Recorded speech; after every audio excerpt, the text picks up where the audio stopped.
오늘은 요한복음 18장 후반부부터 19장 전반부에 걸쳐서 나오는 예수님이 그 유대 총독인 로마 총독이죠. 빌라도에게 신문 받으시고 십자가형을 언도받으시는 그 내용을 성경 본문을 좀 이렇게 읽어가면서 은혜를 나누고, 여기서 이제 한 가지 우리의 구원의 은혜에 대한 얘기를 나누면서 마무리를 좀 지어보려고 합니다. 먼저 그 빌라도의 무죄 선언 한 세 가지를 좀 성경을 읽어보면서 나누겠습니다. 첫 번째입니다. 빌라도의 무죄 선언 보겠습니다. 빌라도가 3번에 걸친 무죄 선언을 합니다. 예수는 죄가 없다. 내가 찾아봤는데 예수가 죄가 없다. 이 얘기를 3번 합니다. 먼저 좀 배경을 좀 살펴볼 필요가 있는데요. 성경 말고 성경 이외에 예수님과 빌라도, 예수님에 대해서 빌라도가 이렇게 기록한 기록이 있습니다. 그 빌라도의 편지라고 하는 그 문서인데, 편지라기보다는 이제 보고서죠. 빌라도가 로마 황제에게 예수님 사건에 대해서 총독으로서 보고한 보고서가 남아 있습니다. 꽤나 그 당시의 정황을 상당히 자세히 기록해 놓은 문서인데, 거기에 보면 이런 내용이 나와요. 자기가 유대 총독이지만 이 치안을 유지하기에 충분한 병력을 갖고 있지 못하다는 하소연을 여러 번 합니다. 병력이 부족합니다. 병력이. 그러니까 유대인들이 여차하면 반란 일으킬 것 같고, 여차하면 이게 말이야 들고 일어날 것 같은데 이들을 진압할 만한 병력이 충분하지 않습니다. 또 병력이 충분하지 못해서 이웃한 다른 총독들한테 군대를 좀 지원해 줄 것을 요구하니까 다 거절했습니다. 이런 얘기도 나와요. 근데 이제 왜 거절하냐면, 이게 총독쯤 되면 로마 고위 관리잖아요. 서로 정치적인 경쟁 관계에 있어요. 중앙 정계에 진출하려고 그러면, 이제 더 위로 치고 올라가려고 그러면 고위직은 자리가 한정돼 있으니까 내가 그 자리 가려면 쟤를 눌러야 되거든요. 그래, 같은 총독끼리도 경쟁 관계니까 쟤가 안 돼야 내가 잘 되니까. 그러니까 이제 야, 나 지금 반란 일어나려고 그런다. 이웃 총독한테 야, 병력 좀 빌려달라고 그러면 안 빌려주는 거예요. 이런저런 핑계 대면서. 그래서 총독들 사이에서는 상황에 따라서는 협조를 해주지 않는 일이 비일비재했다 그럽니다. 거기 보고서에 그런 내용이 있어요. 이 옆에 총독도, 시리아 총독도 병력을 빌려주지 않았습니다. 뭐 이런 얘기. 이런 상황에 빌라도가 처해 있기 때문에 자기 소신대로 유대를 통치하지 못했다 그래요. 총독이지만. 그래서 유대인들이 원하는 대로 어쩔 수 없이 끌려가는 거예요. 그래서 보면은, 오늘 이렇게 우리가 보면은, 아니 왜 총독이 예수님 하나 마음대로 못 풀어줘? 싶지만 배경은 그런 배경입니다. 또 그 보고서에 보면은 빌라도가 예수님하고 직접 만난 건 이게 처음이지만 그 전부터 밀정을 계속 보내가지고 예수라는 사람에 대해서 파악하고 있었다는 얘기를 그 보고서에 썼습니다. 그러니까 예수라는 사람이 어떤 사람이고 무슨 말을 했고 어떤 행동을 했고 어떤 기적들을 펼쳤는지에 대해서 거기에 낱낱이 보고받은 내용들을 기록했어요. 그래서 이런 사정을 다 알고 있던 빌라도는 예수님이 죄가 없다는 사실을 분명히 알고 있었습니다. 단지 당시에 제사장하고 유대 지도자들이 예수님을 시기해서 자기한테 억지로 누명을 씌워서 넘겨준 걸 알고 있었습니다. 그래서 오늘 본문에도 보면 예수는 죄가 없다고 반복해서 선언하면서 어떻게든 풀어주려고 애를 씁니다. 요한복음에만도 여러 번 기록되어 있어요. 말씀으로 가보겠습니다. 요한복음 8장 33절 34절입니다. 읽어봅니다. 시작.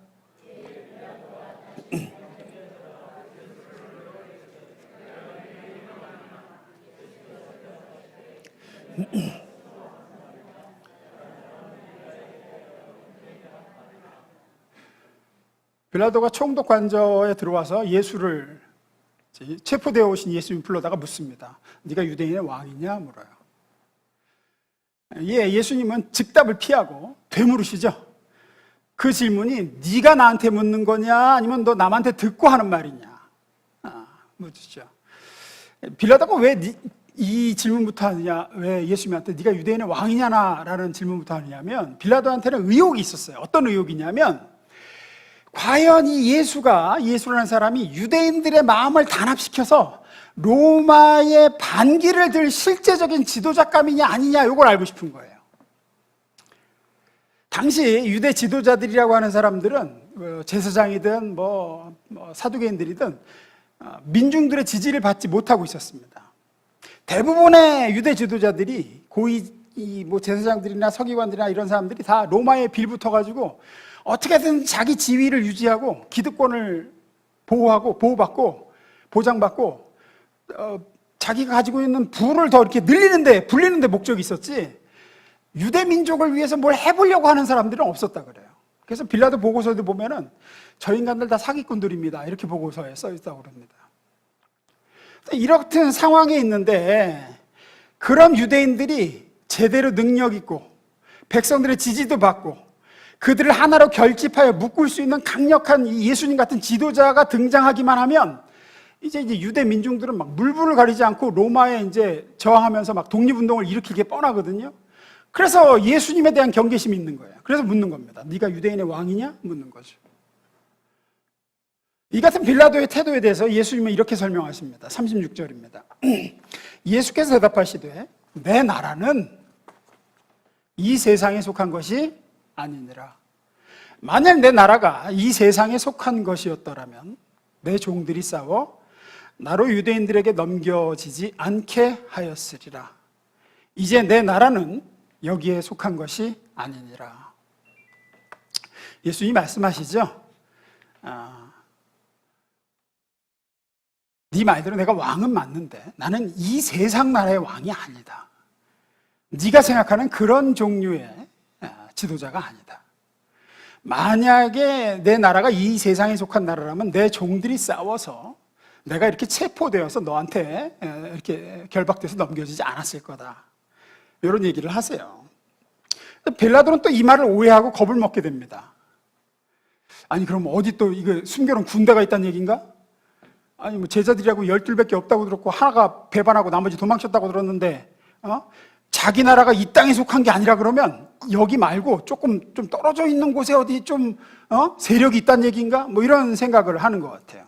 그래서 또 묻습니다. 37절입니다. 읽습니다. 시작.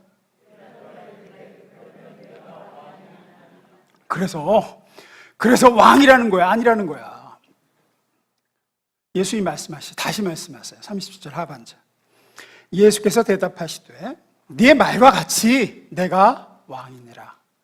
내가 이를 위하여 태어났으며 이를 위하여 세상에 왔나니 곧 진리에 대하여 증언하려 함이로라. 무릇 진리에 속한 자는 내 음성을 듣느니라. 그렇다, 나는 왕이다. 하지만 내가 말했듯 내 나라는 이 세상에 속한 게 아니라 영원과 진리에 속한 나라다. 나는 진리를 선포하기 위해 세상에 온 왕이다. 진리에 속한 자는 내 음성을 듣는다. 그래요. 그러자 비로소 빌라도가 경계를 좀 풀죠. 뭔 얘기인지는 정확하게 모르겠지만 어쨌든 내가 생각하는 그런 종류의 로마의 반란을 일으킬 그런 사람은 아니구나. 이 사람이 얘기하는 건 어떤 자기의 가르침과 이런 걸 전하려고 왔다는 얘기지 무슨 유대인들을 결집시켜가지고 독립운동을 하고 이런 건 아니구나 라고 안심하면서 첫 번째 무죄선언을 합니다. 예수님에 대한 무죄선언은 38절입니다. 빌라도가 이르되 진리가 무엇이냐 하더라. 이 말을 하고 다시 유대인들에게 나가서 이르되 나는 그에게서 아무 죄도 찾지 못하였노라. 이 사람 죄가 없다 얘기를 하죠. 그러고 나서 빌라도는 이제 6월절 특별 사면권을 행사하려고 합니다. 이게 총독으로서 우리나라도 대통령 특별 사면권이 있죠.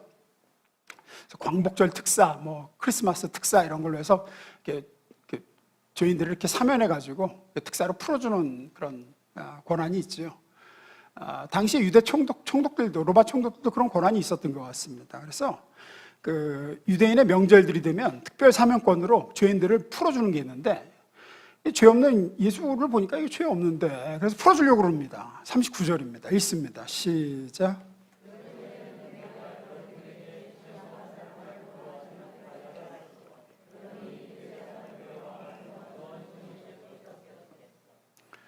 그래서 그러면 이 사람 죄 없는 것 같은데 이 사람을 풀어주면 어떻겠느냐.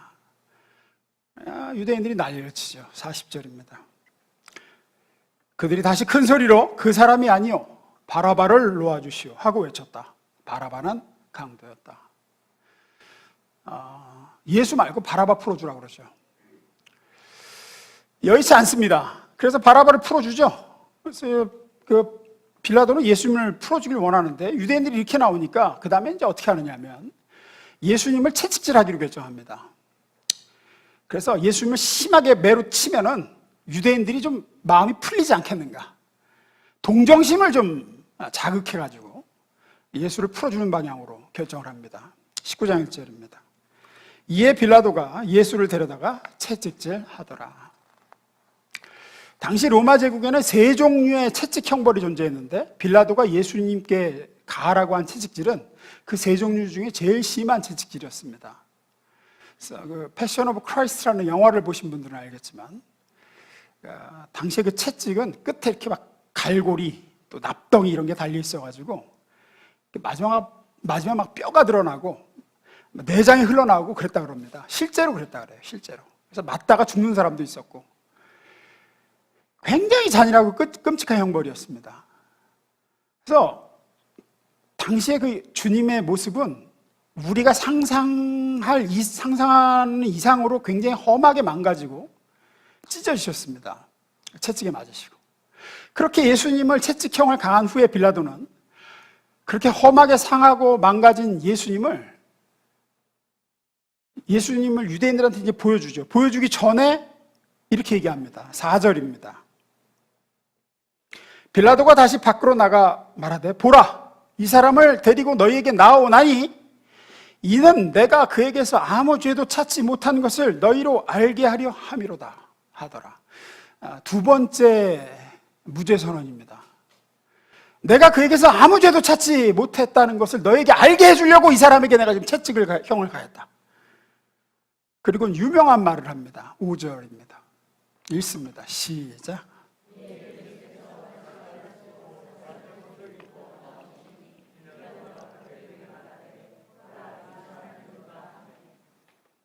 우리 성경에는 보라 이 사람이로다 이렇게 번역되어 있지만 원어 성경에는 어순이 반대로 되어 있습니다. 이 사람을 보라, 이 사람을 보라. 영화에서도 잘 표현되어 있습니다. 거기서도 빌라도가 채찍에 맞아서 완전히 만신창이가 된 예수님에게 이제 자색 옷, 그 왕이 입는 그 보라색 옷을 입히고 잘 걷지도 못하죠. 채찍에 맞아갖고 피축피축대고 이렇게 걸어 나오고 머리에는 이제 가시관을 확 씌워가지고 피가 얼굴에 낭자를 하고 계속 서 있습니다. 부들부들 떨면서 예수님이. 그래서 이 사람을 봐라 하죠. 빌라도는 이런 의도로 말한 겁니다. 너희 앞에 서 있는 이렇게 비참하게 찢어지고 상한 이 사람을 좀 봐라. 너희는 이 사람이 로마의 무슨 반역자가 될 수 있다고 지금 고발을 하냐. 이 사람이 너희가 말하는 황제에게 반역할 수 있는 인물이라고 지금 보냐 너희는? 이렇게 채찍에 맞아 피 흘리고 지금 제대로 서 있지도 못하는 사람이 무슨 유대인의 왕이라고 너희는 나한테 지금 사형을 시키라고 고발을 하는 거냐. 이 정도면 충분하지 않겠냐. 이 망가진 꼴을 좀 봐라. 지금 서 있지도 못하는 거 봐라. 이제 그만하자. 이런 사람 하나 죽여서 뭐 하겠느냐. 이런 의도로 얘기하는 겁니다. 그래서 채찍형을 가하고 세워놓고 이 사람을 봐라 하는 거예요. 그런데도 유대인들은 만족하지 않습니다. 이게 악한 영이 역사를 하면 그래요. 사단의 역사는 절대 어느 선에서 타협하지 않습니다. 끝까지 가요. 유대인들은 만족하지 않습니다. 죽여야 되죠. 죽이라고 소리치죠. 6절입니다. 대제사장들과 성정 경비병들은 예수를 보고 큰 소리로 십자가에 못 박으시오, 십자가에 못 박으시오 하고 외쳤다. 그거 가지고 안 된다. 죽여야 끝난다라는 얘기를 하죠. 빌라도가 거의 체념한 듯이 말합니다. 하반절입니다. 읽습니다. 시작.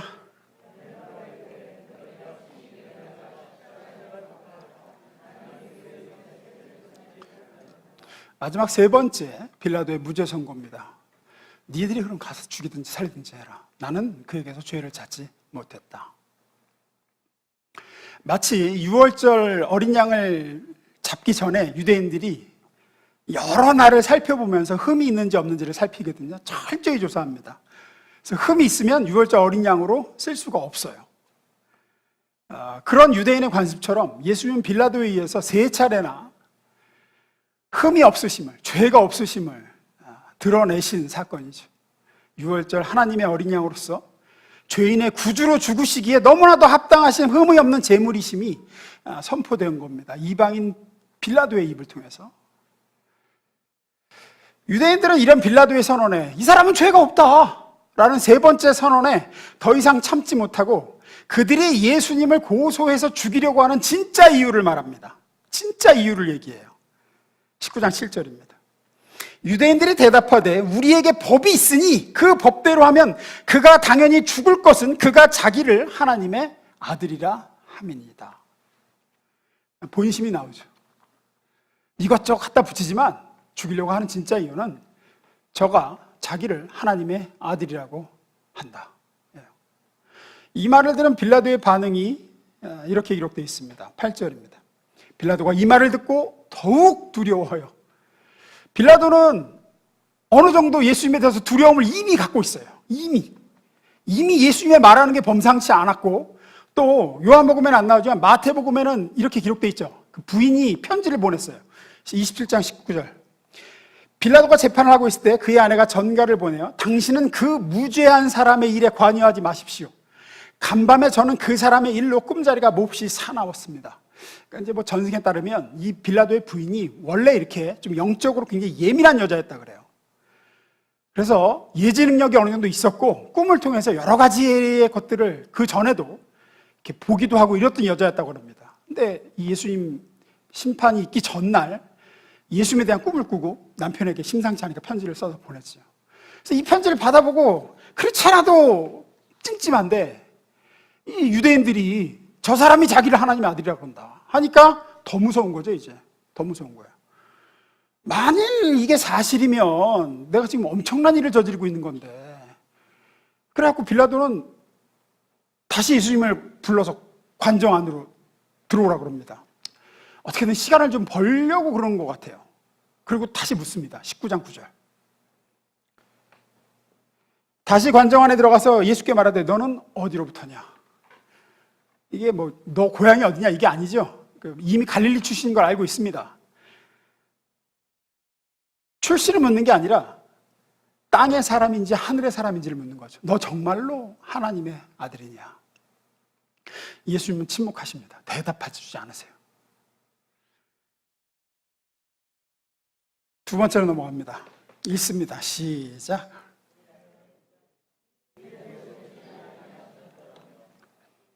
예수님이 침묵하시자 빌라도의 두려움이 극에 달하는 것 같습니다.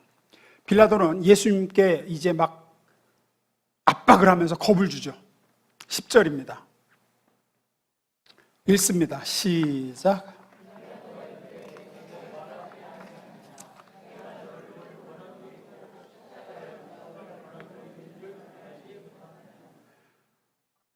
야, 너 왜 입을 다무냐? 내가 지금 너 풀어줄 권한도 나한테 있고 너를 십자가에 못 박을 수 있는 힘도 나한테 있어. 내가 결정권자야. 내가 선택하고 맘먹게 달려있는 거 몰라? 라고 겁을 주죠. 그리고 압력을 행사합니다.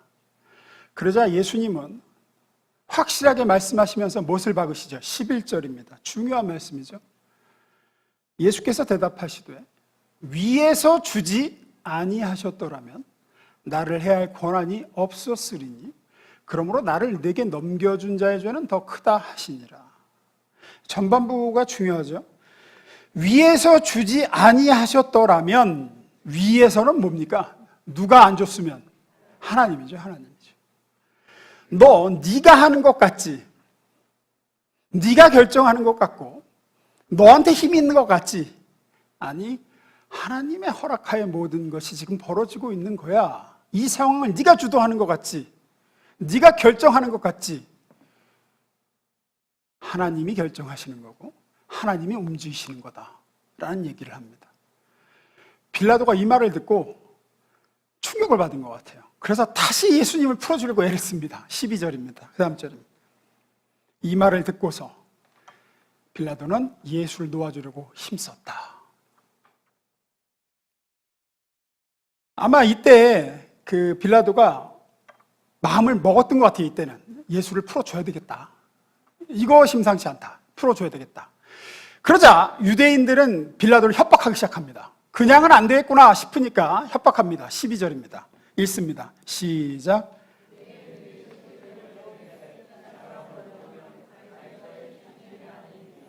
무릇 자기를 왕이라 하는 자는 가이사를 반역하는 것입니다. 정치인 빌라도의 약점을 딱 잡고 물고 늘어집니다. 당신 가이사, 시저죠, 시저, 로마 황제. 로마 황제 충신 맞아? 지금 당신 그렇게 하는 거 황제한테 반역하는 거야. 저 사람 자기를 지금 왕이라 그랬잖아. 내가 왕이다 그랬잖아. 뭐 이 세상 나라 왕이 아니든 어디 왕이든 어쨌든 자기가 집으로 왕이라 그랬는데 자기를 왕이라 하는 자는 황제를 반역하는 건데 지금 황제를 반역하는 자를 풀어준다는 건 당신이 황제의 충신이 아니라는 거다. 우리 이거 그냥 안 넘어간다. 라고 협박합니다. 예전에도 기록에 보면 유대인들이 로마 황제한테 직접 그 전가를 보내서 총독을 갈아치운 적도 있어요. 그러니까 빌라도한테 이건 대단히 두려운 일입니다. 자기 정치 생명에 걸린 일이에요. 그러자 이 말을 듣자 당신 이렇게 하면 가이사의 충신 아니다 라는 말을 듣자 빌라도는 마음을 즉시 고쳐먹습니다. 그리고 사형 판결을 내려버려요. 갈등을 끝냅니다. 13절 16절입니다. 빌라도가 이 말을 듣고 당신 그렇게 하면 가이사의 황제 충신 아니다 라는 말을 듣고 예수를 끌고 나가서 돌을 깐 뜰, 히브리 말로 가바다에 있는 재판석에 앉아 있더라. 이에 예수를 십자가에 못 박도록 그들에게 넘겨주니라. 이때부터 그냥 사도신경에 본디오 빌라도에게 고난을 받아 십자가에 못 박혀 죽으시고 본디오 빌라도에게 그냥 2000년 동안 빌라도가 계속 예수 죽인, 사실은 빌라도는 2차적인 역할을 한 건데 어쨌든 사형 판결을 내린 사람이 됐죠. 여기서 우리가 주목해야 될 포인트가 있습니다. 이 얘기하고 오늘 설교를 마무리하려고 합니다. 11절 상반절 다시 봅니다. 읽습니다. 시작.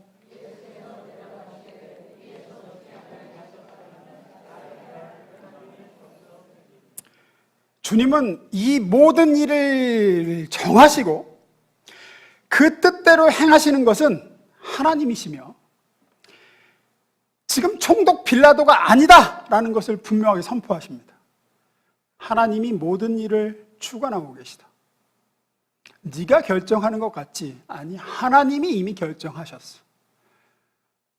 네가 지금 나를 믿고 안 믿고도 네가 하는 것 같지? 아니, 너는 네가 믿고 싶어서 믿고 안 믿고 싶어서 안 믿는 게 아니라 하나님 믿게 해주셔야 믿는 거야. 나를 죽일 수 있는 것도 하나님이 허락하셔서 그 권한이 너에게 있는 거고 하나님이 허락해 주지 않으면 너는 나 손끝도 못 댄다. 이런 얘기를 하고 계시죠. 얼마나 많은 사람들이 빌라도와 같은 착각 속에 살아가는지 모릅니다. 잠깐 띄워놔 주세요.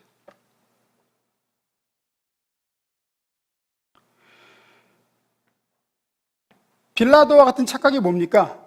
빌라도가 앞서 뭐라 그럽니까? 내가 너를 놓을 권한도 있고 십자가에 못 박을 권한도 있는 줄 알지 못하느냐? 그러죠. 많은 사람들이 그렇게 생각해요. 내 인생의 권한이 자기한테 있다고 생각합니다. 내가 이렇게 할 수도 있고 저렇게 할 수도 있고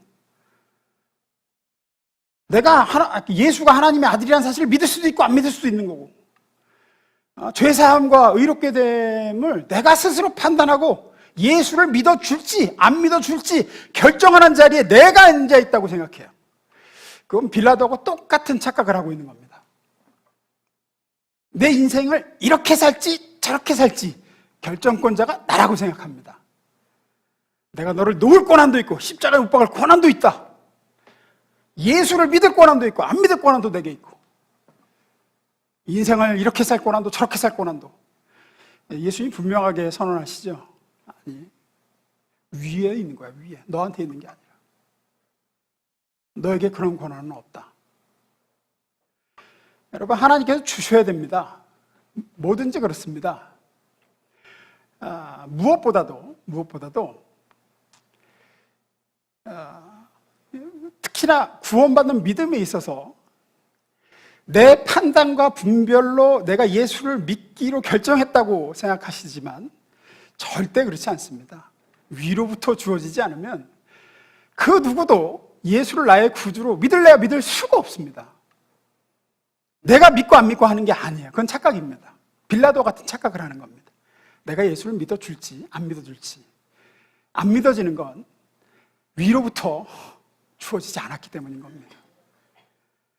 착각하지 마십시오. 위에서 주지 않으면 절대로 그 누구도 예수를 나의 구주요 주인으로 믿을 수도 모셔드릴 수도 없습니다. 여러분 인생에 내가 늘 말씀드리지만 능동태라고 생각하시죠. 어떤 선택이든지 내가 하는 거고 나는 이렇게 살 수도 저렇게 할 수도 있다고 생각하시죠. 아니요, 여러분 인생은 하나님 손에 있습니다. 그 모든 결정은 하나님의 섭리와 하나님의 뜻과 하나님의 계획 가운데 있는 겁니다. 마가복음 4장에 보면 예수님께서 씨 뿌리는 비유를 말씀하시죠. 씨 뿌리는 자가 길에 나가서 들에 나가 씨를 뿌리는데 더러는 길가에, 더러는 돌밭에, 더러는 가시떨기에, 더러는 좋은 땅에 떨어지매 길가에 떨어진 건 새가 와서 먹어버리고 돌밭에 떨어진 건 해가 나니까 말라 죽어버렸고 가시떨기에 난 건 얼마 자라다가 가시가 기운을 막아서 결실지 못했어. 좋은 땅에 떨어진 씨앗은 자라서 결실하여 열매를 맺으니 30배, 60배, 100배 결실하였느니라. 예수님이 이 말씀을 하시죠. 우리는 보통 이 비유를 땅의 비유로 생각하는 경우가 많습니다. 그러니까 좋은 땅이 되자. 돌짝밭이나 가시더기가 되지 말고 옥토가 되어서 30배, 60배, 100배 열매를 맺자라는 식으로 자주 이해되어집니다. 하지만 이 비유의 핵심은 씨에 있습니다. 씨에. 땅의 비유가 아니라 씨의 비유예요. 다시 말해 마음을 좋게 갖자 이 얘기를 하시는 게 아니에요. 말씀이라는 씨앗이 떨어졌을 때 결실하게 되어 예수를 믿게 된 자는 좋은 밭이기 때문인 거고 결실하게 되지 못한 자는 좋은 밭이 아니기 때문이다라는 얘기를 예수님이 하고 계신 거예요. 무슨 얘기냐면 제자들에게 얘들아 너희가 나가서 이제 하나님 말씀을 복음을 천국 복음을 선포할 텐데 더러는 길가에 더러는 돌밭에 더러는 가시떨기에 떨어질 거야. 하지만 분명히 좋은 땅에도 떨어진다. 좋은 땅에 떨어진 그 하나님의 복음의 말씀은 반드시 열매를 맺게 된다. 그러니 낙심하지 말고 너희는 계속 뿌려라. 이 얘기를 하신 거예요. 땅 갈아엎으란 얘기를 하신 게 아닌 겁니다.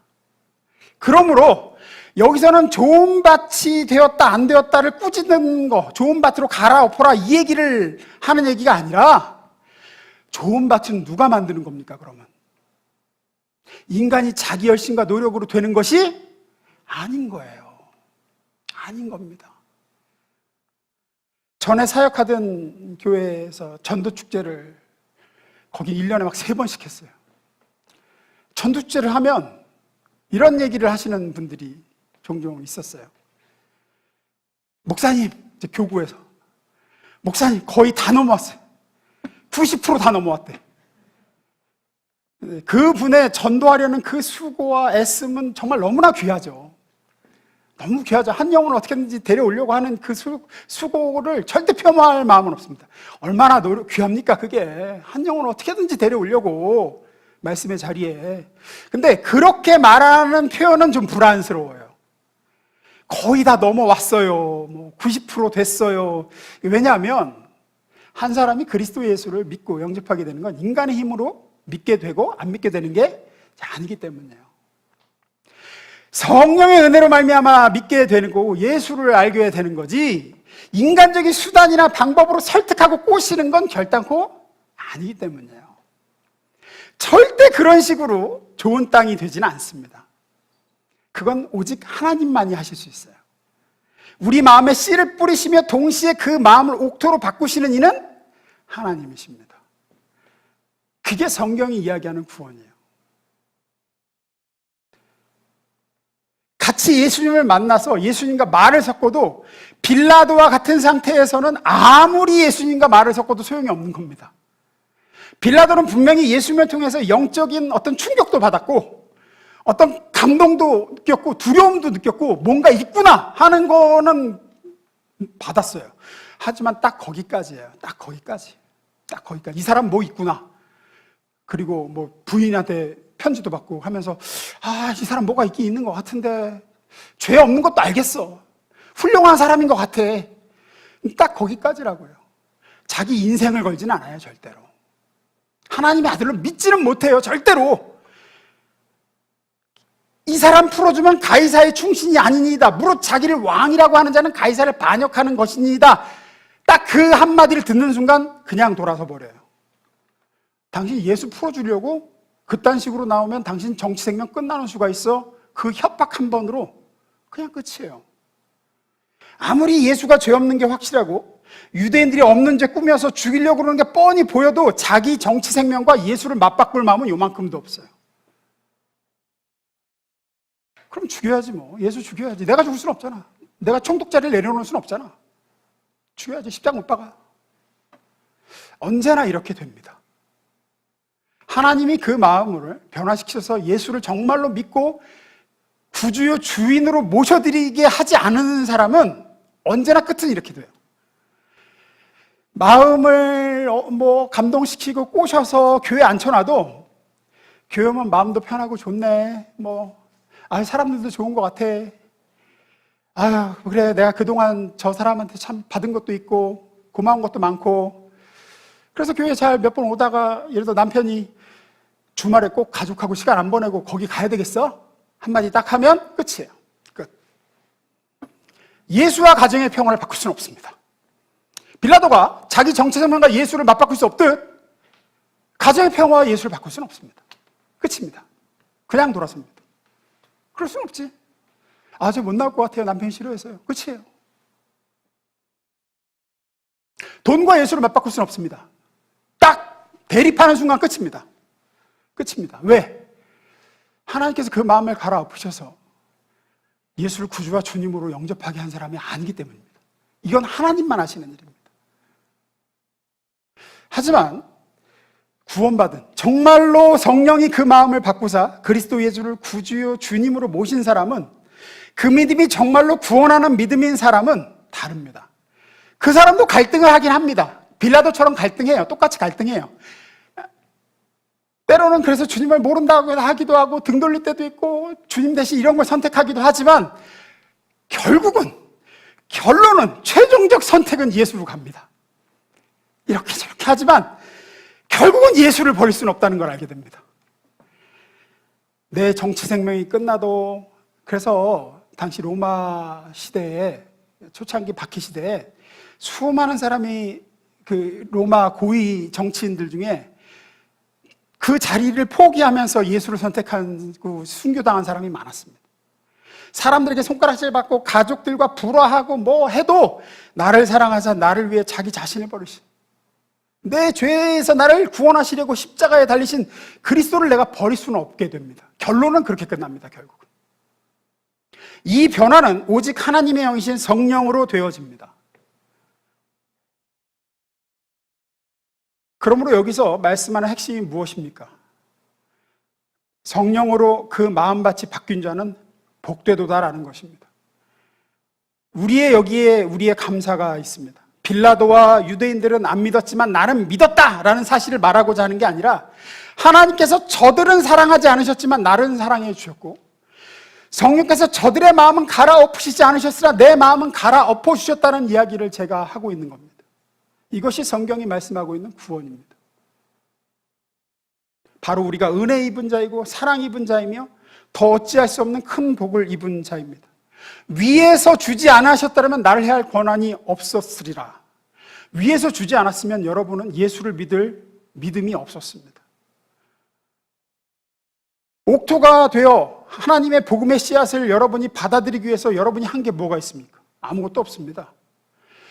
제사장들과 바리새인과 빌라도조차 예수님과 3년을 같이 다니면서 예수님의 가르침을 받았던 가룟 유다조차도 안 됐습니다. 그게 결국은 돌아서잖아요.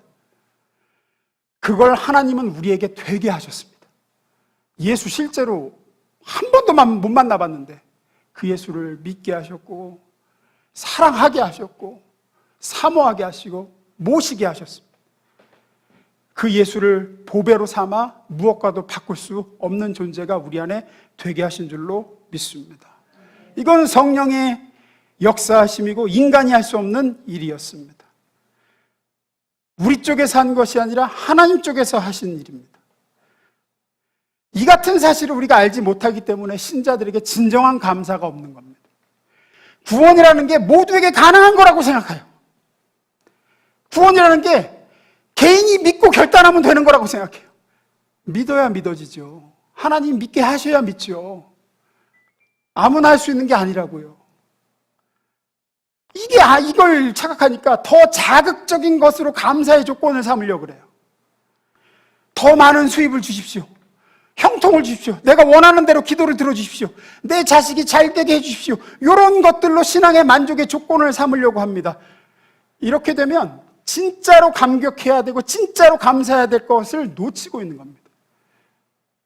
우리의 다함이 없는 감사의 셈은 십자가의 용서와 구원이요, 내가 예수를 구주요 주님으로 정말로 믿게 되었다는 사실입니다. 온전한 구원의 감격과 감사와 기쁨을 소유하게 되시기를 주의 이름으로 축원합니다. 기도하겠습니다.